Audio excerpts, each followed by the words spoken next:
Hello everyone, welcome to my first mini blog. मेरो अनुहारमा यति धेरै चमक आउनुको कारण चाहिँ करेन्ट चाउचाउ। यदि तपाईँहरूमध्ये कसैले पनि मलाई खाना खान इन्भाइट गर्नुभयो भने मलाई 84 व्यञ्जन बनाएर केही खुवाउनु पर्दैन। यो एउटा करेन्ट चाउचाउ ल्याएर खुवाएदेखि म त्यसै खुसी। तर दुःखको कुरा मलाई बोलाउँदैन कसैले। नबोलाए पनि कसैले बोलाइहाल्नु भयो भने भनेर सुनाइराखेको ल। म चाहिँ यता छम छम छम नाच्दै मक्क परेर चाउचाउ बनाइरहेको छु। चाउचाउ चाहिँ मेरो फेभरेट हो। अब फेरि चाउचाउ पाक्न आँटेपछि यसले किन साग हाले कि होला यो बाउलाई भनेर चाहिँ नसोच्नु है। मलाई काँचो साग मनपर्छ। काँचो भन्नाले काँचो पनि होइन, ठिक्क पाकेको। अब खाएँ ल। दुनियाँमा मलाई कुनै पनि चिजले खुसी बनाउन सक्छ भने त्यो चाहिँ पहिलो नम्बरमा करेन्ट चाउचाउले हो, त्यसपछि अन्य खानेकुराहरूले हो ल।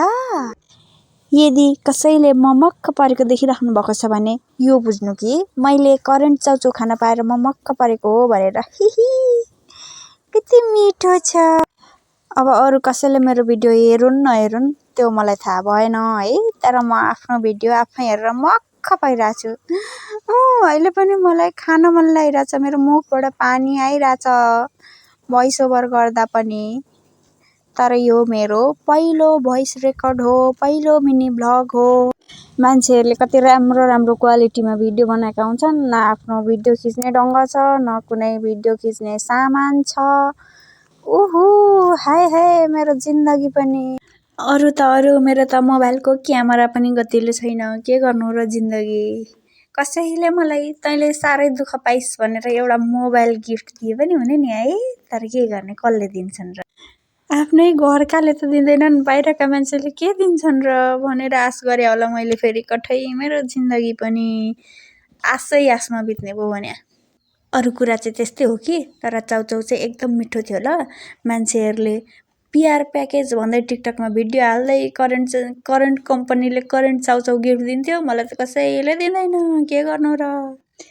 आफ्नै घरकाले त दिँदैनन् गिफ्ट, अब करेन्ट कम्पनीले गिफ्ट दिन्छ भनेर म सपना देखेर बसिरहेको छु। कठै बरा जिन्दगी पनि।